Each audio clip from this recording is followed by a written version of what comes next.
to protest the Trump administration's aggressive immigration operations. Look at these folks.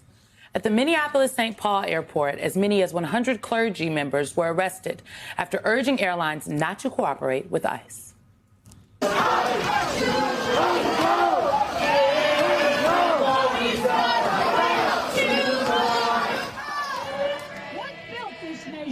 There were protests in Maine as well, where ICE is ramping up a new immigration operation. Here's Maine Governor Janet Mills, who'll join us in a moment. They have warrants to come here and arrest people, and that should be public record.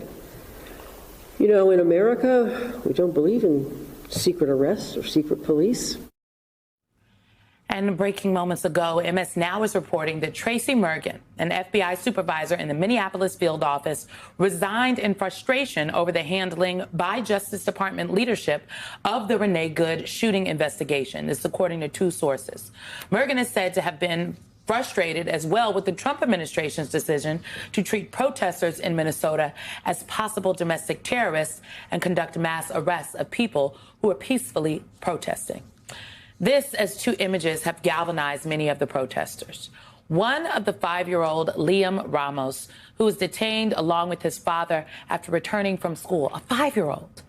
And two, of an ICE officer spraying a chemical irritant directly into the face of a protester who was already pinned to the ground by other agents. MS Now reporter Alex Tabbitt joins us live from Minneapolis. Alex, take us through, I know you've been out all day long, take us through what you have been seeing. What is the latest on the ground there?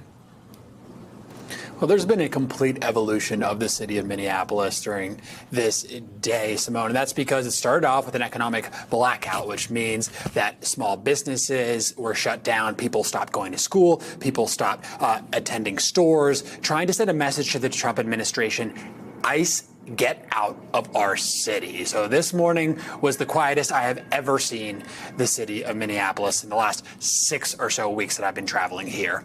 Then this afternoon, something incredible and kind of insane happened, Simone. It was negative 11 degrees at one point, and yet thousands of people took to the streets to protest what the Trump administration is doing here. I want you to hear from one of those protesters, Wayne Nillis, about why he was out here today. I know a lot of people in jeopardy of being found and deported as well, and it's close to me.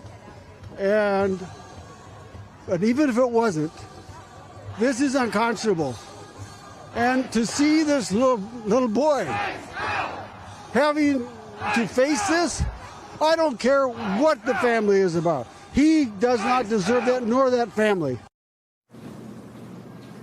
And Simone, they say that the people of Minnesota are descendants of Vikings. I have to say they are some of the toughest people I've ever seen. Tough not just because they're battling frigid frostbite temperature to go to these protests, but also think about what they've been through in the last 6 weeks. It started with the president calling the Somali diaspora, some 81,000 strong, garbage. Then the president sent ICE agents. Then we saw Renee Good shot and killed. Then even more ICE agents. Now 3,000 or so federal agents on the ground. And of course, this last week, a 5-year-old boy detained by ICE. This community has been through so much, and yet through it all, they continue hitting the streets to protest, and they continue to drive around in their cars, whistles around their necks, doing the very same work that Renee Good did when she was shot and killed, to try to keep their community members that are undocumented and the community members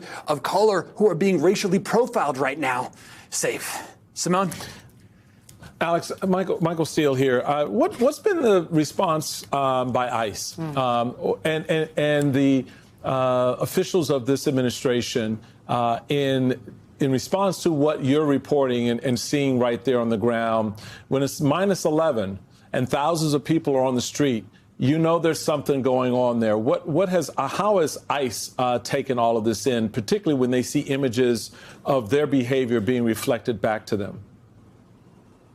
Well, Michael, it's not just ICE, it's also Border Patrol. And I will say today is a unique day in Minneapolis for me because it is the only day where tear gas and pepper spray has not filled my nostrils. I mean, the tactics that these federal agents are using once they get surrounded by these community members, they are aggressive to say the least. There is an image which I encourage our viewers to go check out at home. It was taken from a Minnesota Star Tribune photographer, and it shows a Border Patrol agent putting a chemical irritant directly in the eyes of a protester. And that's just some of the kind of aggressive, violent behavior that we've been seeing from these federal agents here on the ground. That's hard.